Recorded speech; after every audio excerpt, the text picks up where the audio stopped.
La crónica de una decisión anunciada en la cúpula del PRD para designar candidatos finalmente ocurrió. El pasado fin de semana, los grupos mayoritarios al interior de Sol Azteca designaron a candidatos para ayuntamientos y para el Congreso local. Para ayuntamientos en lo que hace a presidentes municipales, síndicos y regidores, y para el Congreso, para los 28 candidatos a diputados de mayoría en los mismos distritos, y para los candidatos a diputados de representación proporcional. Como nunca en la historia de ese partido, en más de 20 años de existencia, en Guerrero ha surgido una grandísima y vasta inconformidad en distintas regiones del estado, que se multiplican las voces, sobre todo por la designación de estos candidatos, que a juicio de los militantes, que a juicio de la base, fue tomada solamente por unos cuantos líderes y a oscuras. Finalmente, pues, ha estallado la crisis en ese partido.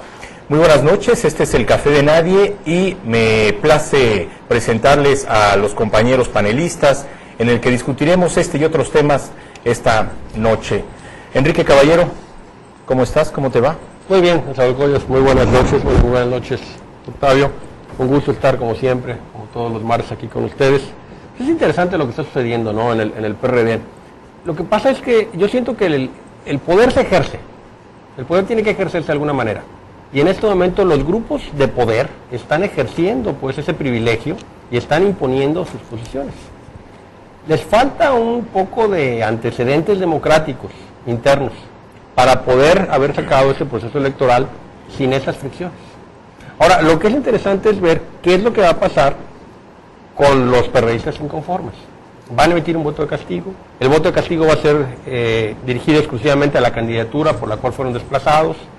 Van a votar, como mencionaba Octavio Navarrete Orjón en la semana pasada. Bueno, pues hay 6, ¿verdad?, diferentes votos que puedes emitir. Entonces, a lo mejor va a haber un voto diferenciado. Es interesante saber qué es lo que va a acontecer, ¿no?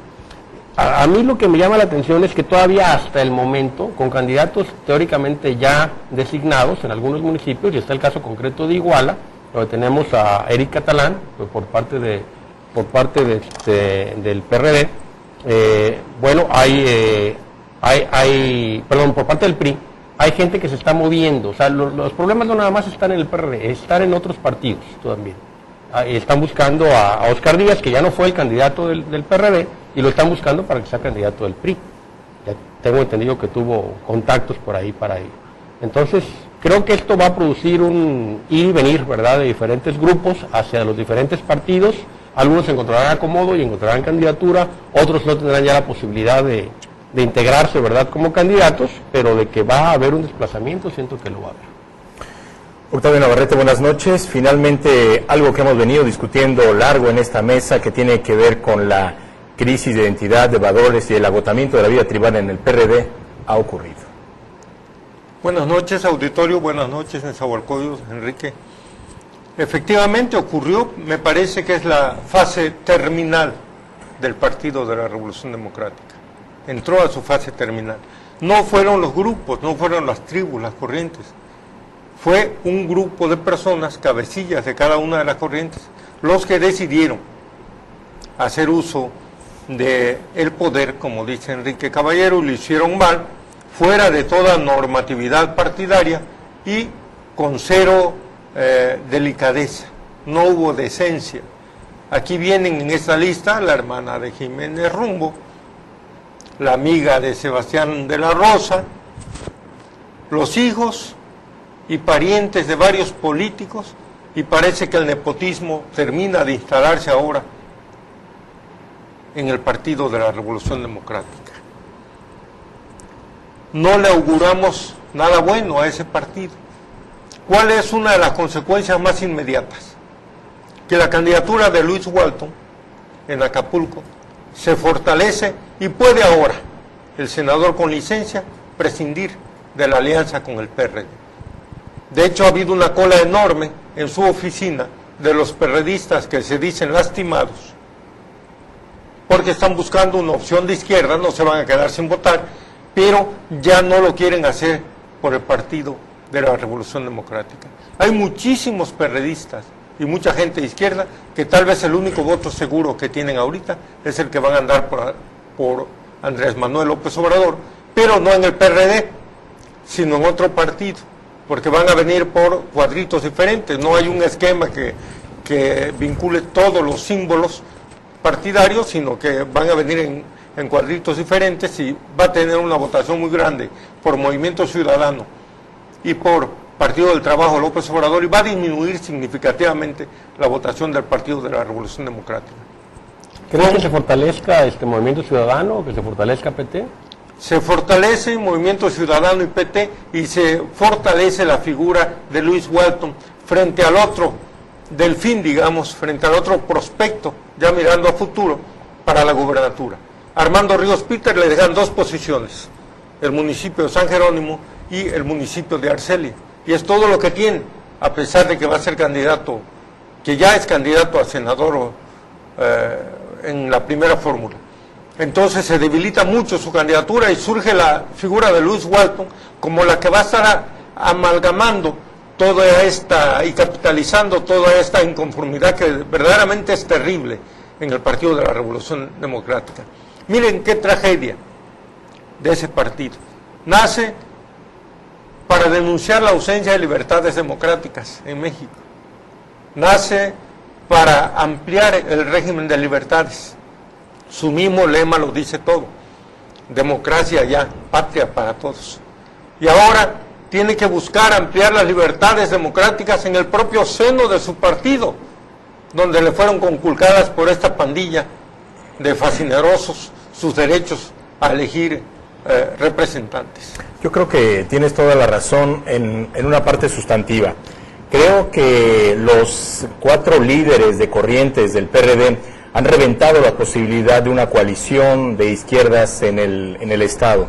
Creo que el PRD ha agotado las posibilidades de lograr una coalición, una alianza, y creo que Movimiento Ciudadano y el PT aprovecharán esta coyuntura, que ya lo están haciendo, para la pesca de, digamos, liderazgos que no fueron beneficiados en algunos municipios, en algunos distritos, y empezarán a fortalecer su caudal de votos. Imaginemos, incluso, yo creo que no está tan descabellado pensarlo, que el PT y Movimiento Ciudadano pueden incrementar escasamente, pero al fin incrementar su votación en Guerrero, en lo que hace a la elección local, y esto además los catapulta con números y votos, pues para, digamos, diputados de representación proporcional puedan colar uno más, por ejemplo. Estoy viendo que el PT quizá no cuele 1, sino 2 al Congreso, plurinominales, lo mismo que el Movimiento Ciudadano, en lugar de 3 o 2 sean 3 o 4, en fin, digamos, es un escenario bastante importante.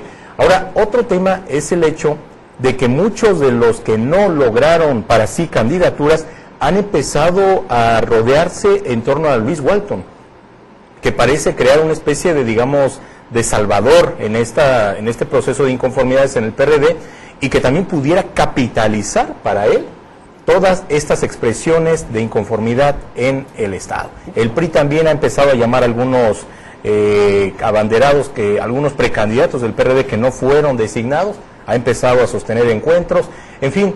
Y lo peor de todo es que en el PRD ocurrirá lo que suele pasar, que es una desbandada después de que no salen beneficiados con algunas candidaturas, algunos militantes, y después regresarán como si nada hubiera pasado al PRD, con una carta de impunidad absoluta, y volverá a repetirse la misma historia. Lo cierto es que el PRD acusa un desgaste que el 1 de julio puede acarrearle un verdadero revés en las elecciones locales y evidentemente en las federales. Recordemos que por primera vez Guerrero va a elecciones concurrentes. Eso es importante recordárselo a nuestro auditorio.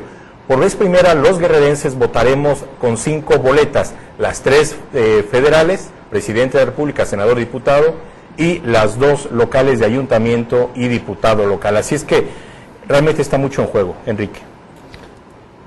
Yo creo que es importante recordar cómo se da ese nacimiento, ¿verdad?, del PRD, ¿no? El PRD surge primero ante el desprendimiento, ¿verdad?, de Cuauhtémoc Cárdenas y el grupo, ¿verdad?, que finalmente lo enarbola en 88. Recuerdo que él se afilia por primera ocasión, sale del PRI, se afilia al Partido Auténtico de la Revolución Mexicana. Es correcto. Posteriormente ya se crea el PRD gracias a la generosidad de un líder incuestionable, que es Alberto Castillo, cuando él declina su candidatura y posteriormente cede el registro del Partido Mexicano Socialista a Cuauhtémoc Cárdenas. ¿Qué es lo que va a pasar en el próximo proceso federal con el PRD? Eso es lo interesante. ¿Qué papel va a jugar? Hay ahorita lo que yo he estado viendo en los diferentes encuentros que se dan en redes sociales, en los medios de comunicación, es que Josefina Vázquez Mota, la candidata del PAN, está sufriendo el problema sándwich. Ella está en medio. Entonces le pega el PRI para que no suba y le pega el PRD para bajarla y subir, porque está ubicada en todas las encuestas, incluso la de Covarrubias, que es financiada o pagada pues por el PRD, está en segundo lugar. Entonces esto le está impidiendo despegar, porque si estaba siendo pues de una manera continua sometida a estos embates. Entonces, ¿qué papel va a jugar el PRD posteriormente ya al término de la elección? ¿Va a mantener la candidatura de López Obrador? Yo pienso que sí. Yo no veo a López Obrador declinando. Hubiera pensado en un Marcelo Ebrard que declinara, hubiera pensado también en un PAN que declinara por Marcelo, a un proceso final. Pero Andrés Manuel no lo veo en esa dinámica. Pero cuando habla Octavio que es el único voto que está seguro, yo creo que sí pudiera darse en un momento dado lo que se le llama voto útil. Ya cerca de la elección, perredistas que vean que su candidato a presidente de la República no despega, podría en un momento dado votar para diputados y para senadores, que es como mantienes la representatividad y también el financiamiento, y por el otro lado votar ya sea por el PRI para que no llegue el PAN, porque hay perredistas que son más antipanistas que antipriistas, o votar por el PAN para que no llegue el PRI. Muy buena pregunta y muy buena reflexión. Con esta reflexión volveremos después de la pausa para dar, digamos, un escenario, una posible explicación respecto de qué le espera a la izquierda, especialmente a la izquierda electoral, encabezada por el PRD después del 1 de junio. Volvemos, estamos en el Café de Nadie.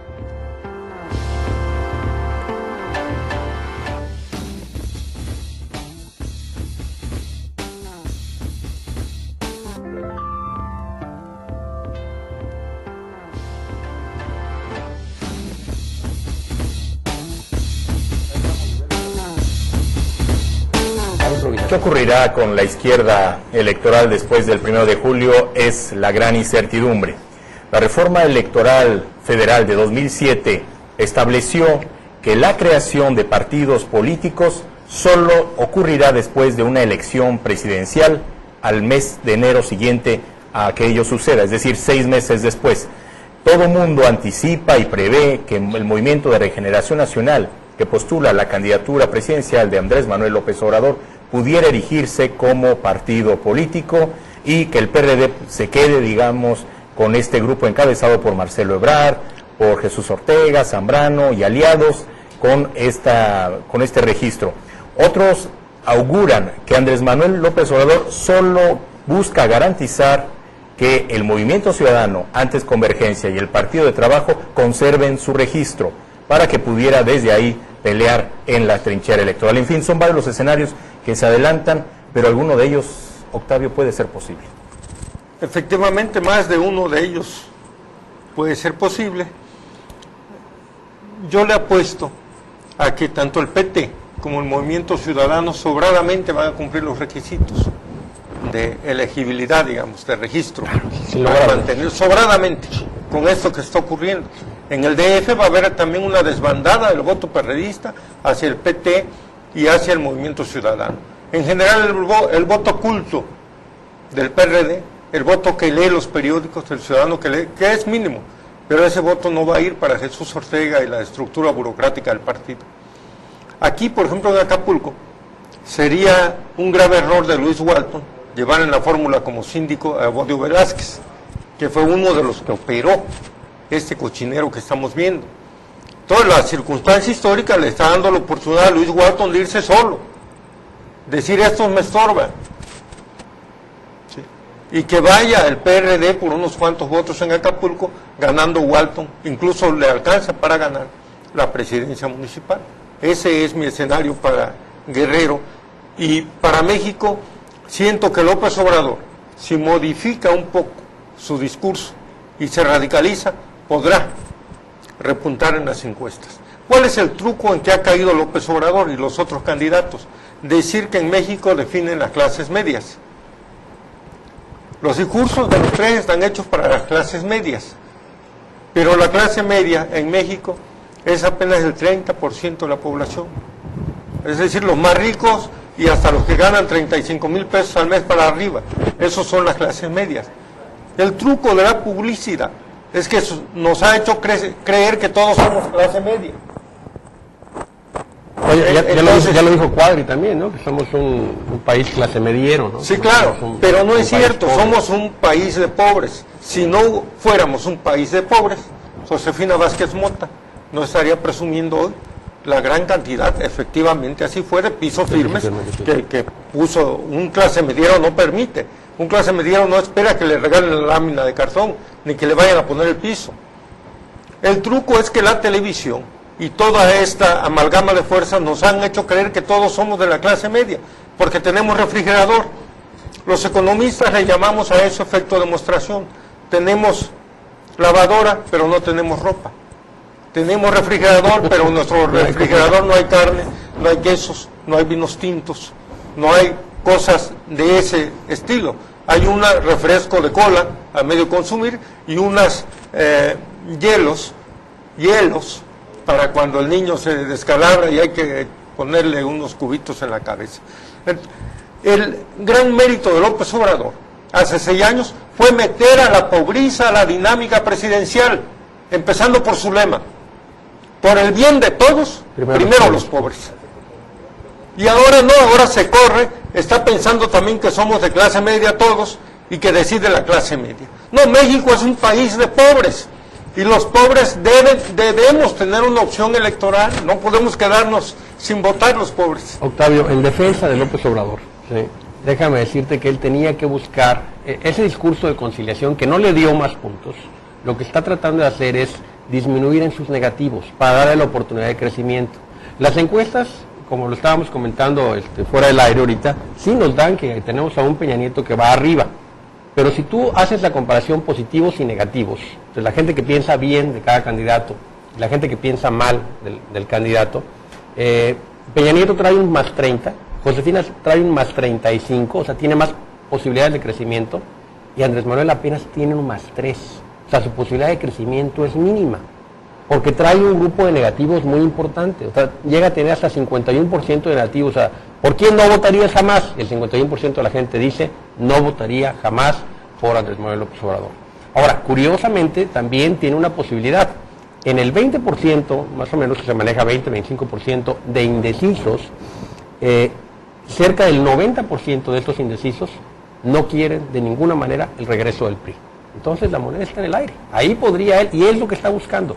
Con ese discurso de conciliación, con ese discurso de no enfrentamiento, está buscando correrse un poco hacia el centro y no irse radicalmente hacia la izquierda. Que viene de ahí. Yo quisiera volver al tema de la designación de candidatos por lo que hace al PRD en Guerrero. ¿Es posible incluso que esta decisión que fue hecha tras bambalinas, en lo oscurito y agazapados por parte de un grupo de dirigentes del PRD de las corrientes mayoritarias, tenga costos electorales incluso en lo que hace a refrendar la mayoría en el Congreso del Estado? ¿Es posible que el PRI logre por vez primera desde el 2005 retornar al poder en el Congreso local, por un lado? Y por otro, está en grave riesgo la posibilidad de garantizarse triunfos en los principales municipios del Estado. Ya no se diga Acapulco, que ahí parece que es prácticamente un hecho que Luis Walton sea el candidato, porque incluso quienes antes estaban contra él y contra la posibilidad de coaligarse con él en 2008, hoy son los primeros que le levantan la mano. Claro. En Zihuatanejo prácticamente hubo 8 precandidatos del PRD, una cosa de esas que uno a veces no concibe, y finalmente, pues después de mucho ajetreo, salió designado uno de ellos, Gustavo Bello, entiendo, el notario. Complicada la designación de él. Por otro lado, en Chilpancingo creo que ahí no hay mucho que hacer. Vuelve Mario Moreno, que vuelve al PRI, por cierto, ya se había expulsado del PRI, vuelve a ser candidato del PRI a la alcaldía de la capital, Y en Iguala, pues logra ahí obtener la candidatura quien iba en segundo lugar, José Luis Abarca, por sobre Óscar Díaz Bello. En Iguala existe ahí posibilidades de que el PRD pueda ganar, pues porque las veleidades de quien fue alcalde, Raúl Tobar, dejaron abierta la posibilidad de que el PRD retome este bastión de la zona norte. Y en Tasco, en lo que hace a Tasco, finalmente, pues ahí el PRD no tiene absolutamente nada que hacer. La competencia es entre PRI y PAN, históricamente, así tiene que ver con la idiosincrasia de los tasqueños, que por cierto nos ven ahora en cable en aquella ciudad. Y bueno, así en otros municipios. Es preocupante el grado de inconformidad que hay, ya lo hubo en el PRI, lo hay en el PAN. En el PAN también ha habido movimientos muy dramáticos. Laura Caballero aparece como candidata en el 09 federal, que la señora Laura Caballero, que un día está en el PRI, mañana está en el PRD, pasado en el PAN, hoy está en el PAN. En el caso de la candidatura a la presidencia municipal, se le dan a la señora Digna Marroquín. En fin, digamos, no canta más las rancheras la designación de candidatos. Es muy posible que quienes no lograron ser ahora abanderados por el PRD puedan aparecer en las boletas del PAN y del PRI, inclusive hasta del PANAL. Es así de grave ha sido la decisión tomada por los dirigentes de este partido. Quisiera comentarte de que, bueno, Laura Caballero, que vuelvo a decir, no somos parientes, pero que es una mujer muy combativa, que yo sepa no ha tenido una afiliación, una participación formal dentro de ningún otro partido político. Fue precandidata del PRD en un proceso, en el pasado proceso electoral, fue precandidata del PRD. Pero precandidata ciudadana. No, pues, sí, no está afiliada pues al PRD. Estuvo en el grupo de Armando Chavarría, formalmente participando ahí, ¿no? Yo apoyé a Armando Chavarría contra Seferino Torreblanca también, siendo panista. Yo quería que no llegara Seferino en aquel tiempo por ningún motivo. Inútil, voto útil. Fue inútil. Fue inútil de cualquier manera, pero apoyamos a mi amigo Armando.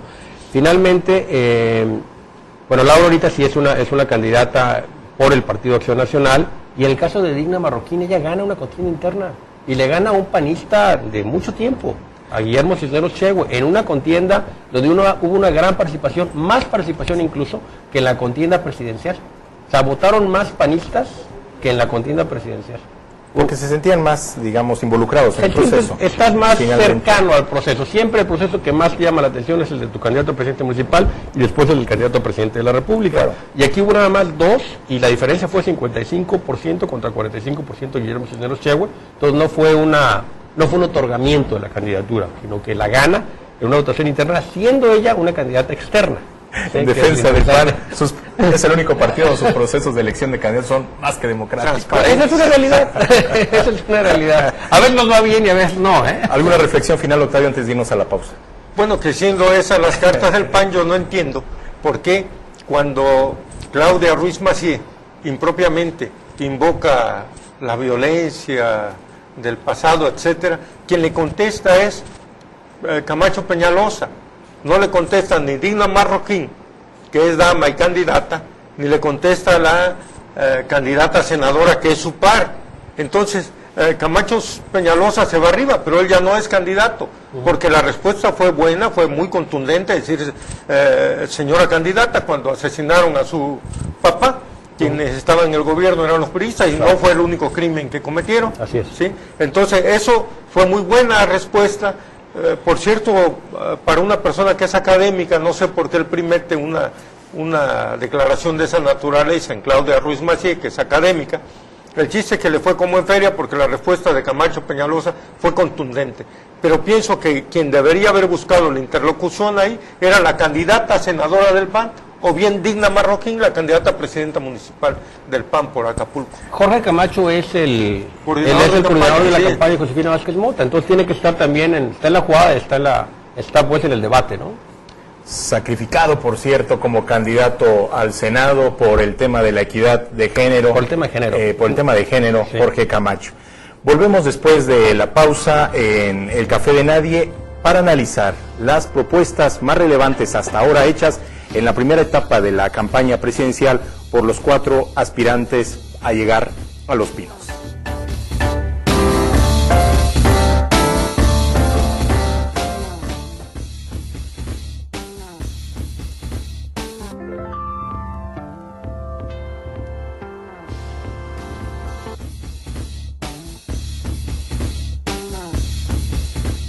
Desde hace varias semanas, intelectuales, periodistas, este llamado Círculo Rojo a nivel nacional, presentó, encabezados por Jorge Castañeda, Héctor Aguilar Camín, una serie de preguntas y cuestionamientos incisivos y duros a los 4 candidatos presidenciales sobre qué propuestas en concreto tienen en distintas materias.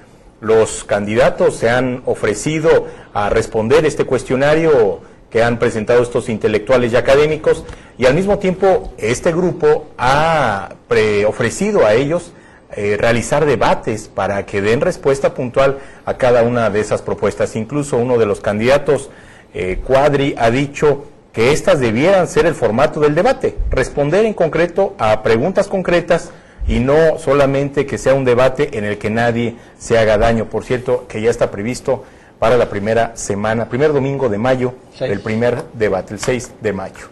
¿Cuáles son algunas de estas preguntas que le plantean a los presidenciales este grupo, Enrique? Ya, son varios temas, ¿no? Uno de ellos, por ejemplo, es ¿qué se va a hacer en materia de relaciones internacionales? ¿Tratado de libre comercio con Brasil, por ejemplo, sí o no? ¿Nos buscamos la integración hacia el norte o buscamos la integración hacia el sur? Yo voy más allá, yo creo que la integración tiene que ser continental, y bueno, caramba, si en Europa lo pudieron hacer, y hay una comunidad económica europea, ¿por qué no hay aquí una comunidad económica americana, no? Unión Europea.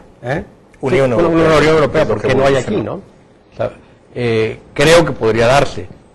Hay antecedentes, ¿verdad?, históricos de la búsqueda de la creación de la Comunidad Latinoamericana de Naciones, y yo creo que ahora debemos de ir más allá, debemos de incluir a los güeros, o sea, debemos de incluir también a Estados Unidos de Norteamérica y a Canadá en esa plataforma continental para dar una competencia real en la dinámica económica. La globalización es un camino que no podemos detener. ¿Qué otras posturas? Preguntan, ¿qué se va a hacer con el tema de seguridad y el tema de drogadicción? ¿Cuál es la postura de los candidatos? El único que hasta ahorita ha respondido es Gabriel Cuadri de la Torre, candidato del PANAL, porque es el que tiene más tiempo, ¿no? Finalmente es el que no, aparte es el que tiene el perfil tal vez más académico. Y ya se puso a mover el lápiz y a dar sus posturas. Una de las cosas que me parecen interesantes que él dice es que él está a favor del IVA en alimentos y medicinas, que ha sido una propuesta que ha sido rechazada más que nada por populismo. Porque finalmente, la única manera de tasar, o sea, de cobrar impuestos de una forma pareja, es cargarlo, gravar el consumo. ¿Quién es el que más consume? El que más ingresos tiene. El que tiene más recursos es el que más consume y entonces él es el que va a pagar más impuestos. Y aparte, bueno, el hecho de que tú puedas comprar caviar en el súper, ¿verdad?, sin que pagues IVA, pues no me parece justo. A lo mejor debíamos de pensar en algún grupo de canasta básica, ¿verdad?, para que ciertos alimentos estuvieran exentos del IVA y también ciertos medicamentos, como cierto tipo de antibióticos, cierto tipo de medicamentos que son de uso cotidiano, para que no afectara a los más desprotegidos. Lo que se conoce como la progresividad de los impuestos. Sí, yo siento que por ahí va. ¿Qué otra cosa Cuadri también ha planteado transformar a Pemex como Petrobras. Él ha dicho que sea la nueva Petrobras Pemex. Recordemos que esta empresa brasileña petrolera, el gigante Petrobras, tiene representaciones en varios países del mundo, y no solo eso, sino que se ha erigido como una empresa líder en la parte de tecnología. Algunas de las propuestas concretas que ya hayas escuchado que te hayan llamado la atención de los candidatos presidenciales, Octavio. No me llama la atención casi nada, se están refiriendo casi todos a ganar, incluso López Obrador, a ganar por la vía de la publicidad. Entonces ahí es donde habría que analizar algunas cosas, porque las propuestas no dicen gran cosa. Mira, Peña Nieto ya se comprometió a mantener el ejército en las calles, no sé si lo firmó ante notario, creo que sí, ya se comprometió a mantener el equilibrio macroeconómico, igual que López Obrador, ya se comprometió a seguir con el programa Oportunidades, ese sí lo firmó ante notario, no sé si los otros. Y reforzarlo. Pues. Y reforzarlo. Entonces, los candidatos se están pareciendo. Toda la crítica que se le hacía a Felipe Calderón por mantener al ejército en la calle, hoy se está diluyendo. También López Obrador dijo que el ejército tal vez se regrese, pero poco a poco, y hasta que la Policía Federal se profesionalice y asignarle más recursos. Es decir, yo no veo una gran diferencia. Por eso es necesario que surja un candidato de izquierda. Por eso es necesario meter a los pobres a esta polémica. Porque si no, no se van a tocar ni en los debates ni en la publicidad. Van a hacer campañas muy light, como las que están haciendo, y sometidos a ataques injustos, como el ataque que le hicieron a Josefina Vázquez Mota, porque definió en alguna tesis a la UNAM como un monstruo. Pero era en el contexto, dice, creció demasiado anárquicamente, no maldijo a la Universidad Nacional, pero los de izquierda hicieron un gran alboroto porque les llamó monstruo a la UNAM. No, hay que ver en el contexto en que dijo la palabra monstruo. O sea, creció gigantescamente y anárquicamente la institución y perdió algunas de sus cualidades en el camino, pero no dijo que no sirviera o que servía para asustar a la gente, no como son los monstruos. Entonces, hay ataques injustos. Tampoco me parece bien que se metan en la vida personal de Peña Nieto. Ya le acaba de salir una hijita por ahí, o un hijito, y que le dice a la señora es padre bimestral, porque nomás viene a verlo cada 2 meses. Me parece que no se va a definir, no debe definirse en un país con tantas carencias como México, la candidatura por este tipo de frivolidades, de elementos que no van al fondo del asunto nacional. Mira, Octavio, yo creo que el hecho de que tengas o no tengas un hijo fuera de matrimonio, eso puede ser peccata minuta. El verdadero problema es que teniéndolo no te hagas responsable de él. Bueno, eso es lo que en un momento dado le puede llamar a la ciudadanía, ¿no? Bueno, pero también, digamos, eso la señora esperó hasta que hubiera elecciones, eso hasta que fuera candidato. Eso es materia de otro programa aquí en Radio y Televisión de Guerrero. Bueno, coincido con Octavio, que el tema es que todos los candidatos se están yendo al centro político electoral. Eso lo sabemos, sí. No estamos inventando el agua tibia. También es cierta otra cosa, que están muy edulcoradas las propuestas, muy simplonas las propuestas de los candidatos presidenciales. Andrés Manuel aumenta 1,000 pesos la pensión a los adultos del programa 70 y más. También habla de mejorar la cobertura universal de salud. Bueno, ya hasta Fox le reconoció incluso las virtudes que tuvo Andrés Manuel en la Ciudad de México. De alguna manera, como bien apunta Octavio, no ha habido alguna distinción ideológica en las propuestas de los candidatos. Solo sucede eso en México, solo ocurre eso en México, donde la derecha, el centro y la izquierda pues parecen estar en el mismo espectro peleando candidatos, y por ello la alta proporción de indecisos en un país en el que hay mucho abstencionismo. Hay una tasa de indecisos que ronda casi el 50%, si más rebasa. No tanto. Bueno, pero dependiendo de qué encuesta uno vea, pero finalmente el número es considerable, es importante. 25-28% la que más te da un 28% de indecisos. Pero si le sumamos a los, si hacemos el voto válido de cada uno de candidatos, la cifra aumenta. Si te refieres al abstencionismo que va a haber, obviamente.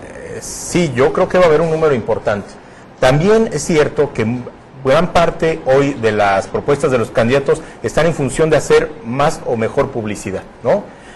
Todo el mundo está diciendo, analistas y demás, que hoy las propuestas de los videos del señor Peña Nieto, pues prácticamente se llevan de calle a todos los demás candidatos a la presidencia. La señora Josefina Vázquez tuvo que volver a hacer spots de última hora, donde pues aparece haciendo otras cosas, más jovial, más dinámica, menos estresada, como se ven las distintas imágenes. Ayer mismo Josefina Vázquez Mota anunció un relanzamiento de su campaña con nuevo equipo de campaña que, decía Raimundo Rivapalacio, está concentrado por el grupo yunquista. Andrés Manuel López Obrador repite una fórmula ya vieja de dar conferencias de prensa matutinas. No sé hasta dónde eso le dé resultados a las 7 de la mañana de aquí al día que concluyan las campañas. Y el señor Cuadri pues echándose clavados ahí en las Gabriel Cuadri es el que más va a crecer. Y que no tiene nada que perder. No tiene nada que perder, está en el 0.5%, espérate al debate, por lo menos se va a ir a 3 puntos. ¿De mí te acuerdas? Lo cual, en términos porcentuales, habla de un crecimiento de 600%, que es increíble, ¿no? Claro, obviamente es el que más va a crecer. Yo creo que en el momento que lleguen los debates es cuando se va a dar el deslinde en algunos puntos muy claros, ideológicos incluso, y propuestas muy concretas. Aparte que no dudo que tengan por ahí algunos ases bajo la manga, todos, ¿verdad? Que vayan a exhibirlos en ese momento y pues hacer un debate. Espero que sea un debate no para dormirse, ¿verdad? Que sea un debate entretenido y un debate más que nada que nos dé información a los mexicanos para poder orientarnos por quién votar. Pues tarde finalmente candidatas como Josefina Vázquez Mota reacciona y Andrés Manuel López Obrador, pues no sé por dónde puede. Pero reacciona mal Vázquez Mota. Mira, hay una palabra clave de su campaña que es: yo quiero un México, no me acuerdo cómo dice. Diferente. Ayúdame, o con tu ayuda lo voy a lograr. Ningún candidato puede pedir ayuda en este país.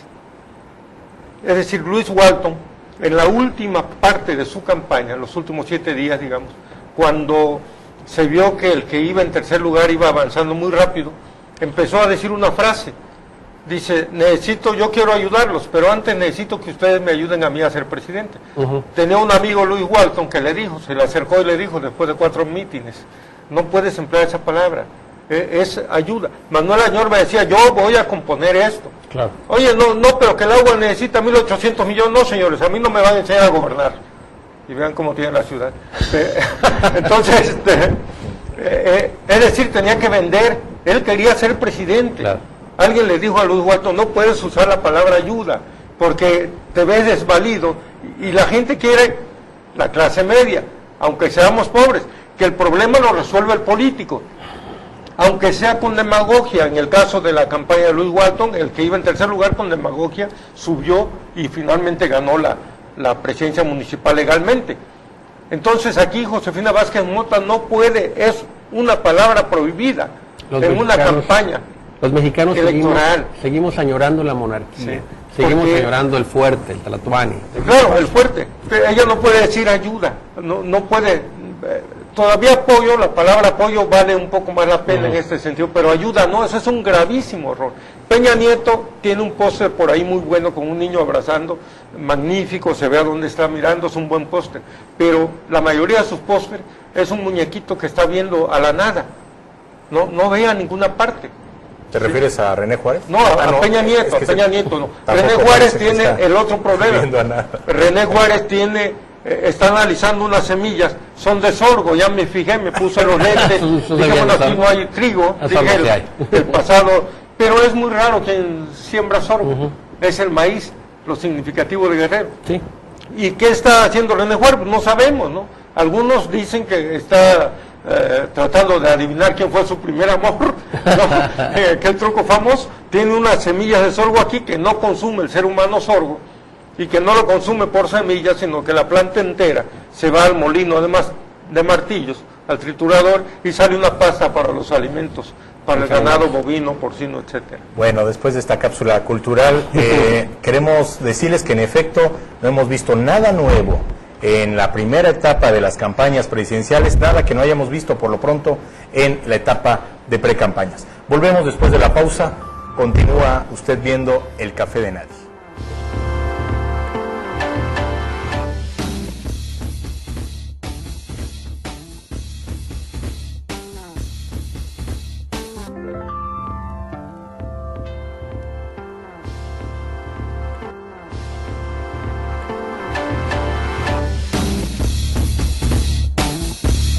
En medio de la campante inseguridad en el estado, especialmente en Acapulco, fue alentador y realmente un tanque de oxígeno la presencia masiva de miles de turistas nacionales, foráneos, que abarrotaron no solo las playas de esta ciudad, sino otros destinos turísticos. Previamente volvió a echar a andar este programa cultural, el gobierno del estado, denominado Acuérdate de Acapulco, mediante el cual se presentaron en la playa Tamarindos distintos grupos, entre ellos el Café Tacuba, que estuvo un éxito en el Vive Latino hace unos días realizado en la Ciudad de México. Igualmente estuvo hasta Vicente Fernández en el puerto, pero la afluencia masiva de turistas a las playas de Acapulco, a la zona hotelera, también se vio ensombrecida por los crímenes que se sucedieron en el puerto esos días de Semana Santa, del asueto vacacional de Semana Santa, por las denuncias de oferta extrahotelera que continúan en el puerto, porque no se ha renovado también la oferta hotelera, también habrá que decirlo, finalmente por eso se buscan otras opciones, y también por el abuso constante contra los turistas que se hace de parte de restauranteros, de prestadores de servicios turísticos y demás, que pareciera que en unas vacaciones quieren recuperar digamos, la apretada economía o la deprimida economía de todo el año. De todo el año, que no ocurre dentro de todo el año. ¿Cómo viste Acapulco, aparte del tráfico intenso, que es bueno, por cierto, en que haya mucho turista en este puerto, Enrique? Yo creo que fue importante y obviamente un respiro, como tú lo dices, para para todos los acapulqueños, que todos de una forma vivimos, ¿verdad?, del turismo. Y creo que sirvió de mucho el programa de Guerrero Seguro, que logró abatir, ¿verdad?, el índice de violencia en nuestro puerto y dar esos fuerzas federales que están patrullando costera, creo que le dan seguridad y tranquilidad de conciencia pues a la gente. Dice, bueno, voy a ir y voy a estar sin problemas, sin riesgo. Creo que eso fue importante. Quisiera nada más, comentaste el acuérdate de Acapulco, y obviamente vino de memoria pues una efeméride, ¿verdad? El 8 de abril, precisamente de 1914, nació la diva más grande que ha tenido el cine mexicano, aparte de Dolores del Río, que es María Félix. Ella nace un 8 de abril, muere un 8 de abril, justo a los 88 años, 2 ochos, y se cumplieron 10 años de su fallecimiento apenas, ahora el 8 de abril de 2012. Y bueno, de ella tenemos, ¿verdad?, esa bella canción que le compuso Agustín Lara ahí en el Hotel Casablanca, Acuérdate de Acapulco, María Bonita. Hablando de otros personajes que tomaron a Acapulco como inspiración, decía la hija de Germán Valdés, también aquí se casaron y aquí hicieron su luna de miel. En el Centro Cultural Acapulco se expone una interesante reseña de la actividad cinematográfica y como actor de Germán Valdés Tintán. Será importante que quienes así lo deseen, los horarios son de 9 a 9, según me decía la joven que estaba ahí. ¿En qué área? Centro Cultural Acapulco, que está en la parte de cerca de Icacos. Ajá. Se llama así, Centro Cultural Acapulco, donde están las oficinas del Instituto Guerrerense de la Cultura, aquí en Acapulco. Ya. En la costera.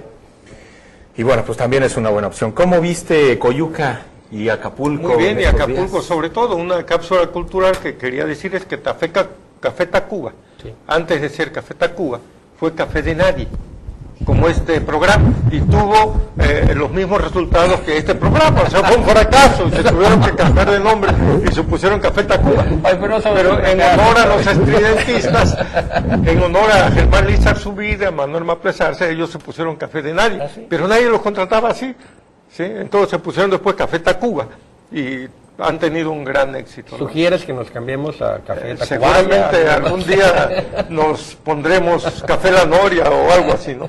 De la oferta extrahotelera, miren, yo tengo la idea de que esa oferta es muy necesaria, que siempre la va a haber, porque bueno, los acapulqueños tenemos visita, los guerrerenses tenemos visita, acá somos famosos en el mundo entero y nacionalmente por nuestra hospitalidad. Los acapulqueños y guerrerenses que hemos tenido la oportunidad de salir fuera de Guerrero, en mi caso estudiar y trabajar mucho tiempo, hemos disfrutado las atenciones de otra gente que nos brindan atención porque se acuerdan con generosidad de que vinieron con poco dinero a hacer unas vacaciones inolvidables. Entonces también los pobres tienen derecho a vacacionar, entonces no les alcanza para pagar un hotel, pero se acuerdan de un amigo, llegan con la despensa, y coadyuvan al gasto familiar, y eso no debe de terminar nunca. Claro. Que se olviden los hoteleros de que la oferta, los hoteleros deben llegar a mi hotel, no, que lleguen donde quieren llegar, y si tienen amigos, disfrútenlos, porque también para eso son las vacaciones, para disfrutar a los amigos, y a los familiares. Crean derrama económica. Correcto. Por ahí está el grupo de los Sánchez, no sé si ustedes vieron ese programa, El Milenio, lo repitieron no sé cuántas veces el jueves o el viernes de Semana Santa, eran 44 integrantes de una familia que llegaron a la playa. Y ahí pasaron, creo que jueves, viernes y sábado, ¿no? Sí, en Acapulco estos días se confirma que la ciudad tiene un déficit dramático en cuanto a oferta hotelera. No hay hoteles, los hoteles que tenemos en la costera en promedio tienen más de 30 años, 40 años por lo menos. Los hoteles están en la franja costera en la zona que va, digamos, desde la base naval hasta hasta Caleta. Ese es por un lado. Y no se está construyendo ninguno. No. Por otro lado, bueno, además el que estaba junto al Foro Mundo Imperial está parado. Es una digamos, elefante blanco ahí que quedó, que no alcanzó para las inversiones y que está parado. También se volvió a confirmar una vez más en Semana Santa en Acapulco que hay un déficit dramático de vialidades, para desahogar el tráfico. Es impresionante, se vuelve un auténtico estacionamiento, la costera, la parte de la escénica, digamos, ir del aeropuerto, la zona de Barra Vieja de Acapulco a pie de la cuesta es un acto de fe. Realmente es una cosa de 3 horas, es realmente escandaloso. Y por si había algo que abonar o que perjudicara el movimiento o el tráfico, el libre movimiento de los turistas, pues se inauguró la obra del Acabús en la entrada de Acapulco, y eso de plano vino a complicar más un poco la estancia de los foráneos visitantes. Yo creo que estas obras pudieron bien hacerse después de la Semana Santa, pero bueno, pues ahí nos tocó todo el congestionamiento y demás. Pero es importante que, aunque sea poco, se haya dinamizado la economía de este puerto, de la que muchas familias, dependen en esta ciudad por los distintos servicios turísticos que se prestan. Claro, ¿no? Y del hecho del estado de Guerrero, o sea, Acapulco todo es el que genera de ingresos propios, creo que es Acapulco, tengo entendido que Ixtapas y Guatanejo y Taxco son los únicos que tienen ingresos propios suficientes para poder mantenerse, pues. Sí, finalmente me parece considerable eso. Está ahí los resultados del programa Guerrero Seguro, y yo creo que debiera ampliarse más la oferta para que pudiéramos tener más visitantes como ahora. ¿Qué más tenemos, Enrique, en la parte cultural? Fíjate que quisiera hacer una recomendación. No traigo los libros porque ahora ya todos los vienen acá en libros electrónicos, en lectores ópticos, pero quiero recomendar 2 libros. No son de autores mexicanos, son de autores norteamericanos, uno y otro es inglés. Juego de Tronos, de George R. Martin, que es una saga, ¿verdad? Se llama Canciones de Hielo y Fuego. Fue tomado por HBO en una serie que ha sido muy exitosa, que ahorita ya va a empezar la segunda temporada. Y bueno, son 7 novelas, yo estoy ahorita en la primera y realmente vale la pena leerla. Y otro, el premio Pulitzer de 2007, Cormac McCarthy, en un relato que se llama La Carretera. Es una visión posapocalíptica, no se sabe por qué, pero ya la civilización se terminó tal y como la conocemos, y es la historia de un hijo y su padre, un muchacho de unos 10 años y su padre, que van caminando por el norte de Estados Unidos buscando llegar hacia el sur para poder sobrevivir. Es una novela muy corta de 127 páginas y realmente recomendable. Ese gran trayecto, la versión rural, fue el que hicieron los protagonistas de Las Viñas de la Ira, de John Steinbeck, sí, cómo no, buscando la tierra prometida, desde Oklahoma, le decían los Oquis, hasta las doradas tierras de California, donde lo que encontraron fueron un montón de manzanas, un montón de naranjas, y dijeron, ya, aquí hay mucha comida, y cuando la toman, ven que está contaminada por querosene, lo que llamamos aquí petróleo, o diésel. No se podían comer, porque hubo esa vez una superproducción de manzanas y de comida. Entonces siguieron con la misma hambre que tenían en Oklahoma los Oquis, cuando llegaron a lo que era para ellos los que le habían anunciado como la tierra prometida, cuando los bancos les quitaron las tierras precisamente a ellos. Yo quiero aprovechar, Nezahualcóyotl, con tu permiso, de Enrique, por favor, de mandar saludos para Eduardo Peralta, que es un buen ajedrecista. Los ajedrecistas ahora en Acapulco estamos jugando en el edificio Aquiles Cerdán. Hemos estado derrimados por todas partes. En la Plaza Sor Juana, con un peluquero. Ahí hay un señor que tiene un taller donde arregla bocinas. Y estamos jugando un buen nivel de ajedrez. Este muchacho universitario, creo que es psicólogo, es uno de los mejores ajedrecistas de este club.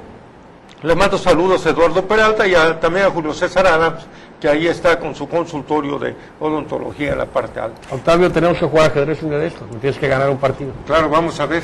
Octavio, muchas gracias. Gracias, Nezahualcóyotl Bustamante, gracias, Enrique, gracias, auditorio. Enrique.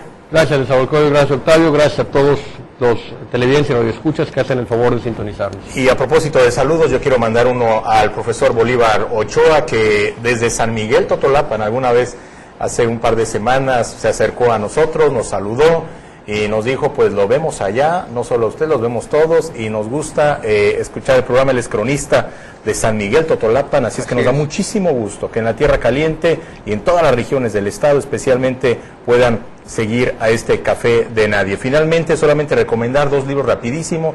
En la frenesí electoral, Denise Dresser ha presentado El País de un Solo Hombre, en el que básicamente plantea, digamos, que sigue siendo una visión caudillista la que impera en la política de este país, y también pues un México, un futuro para México, que es justamente el de Héctor Aguilar Camín y el de Jorge Castañeda, que esboza una serie de propuestas muy concretas para el futuro de nuestro país. Muchas gracias a todas y a todos por vernos en este Café de Nadie. Los esperamos en la repetición del próximo domingo y también el próximo martes a las 9 de la noche aquí por el canal 7 de Radio y Televisión de Guerrero. Muy buenas noches.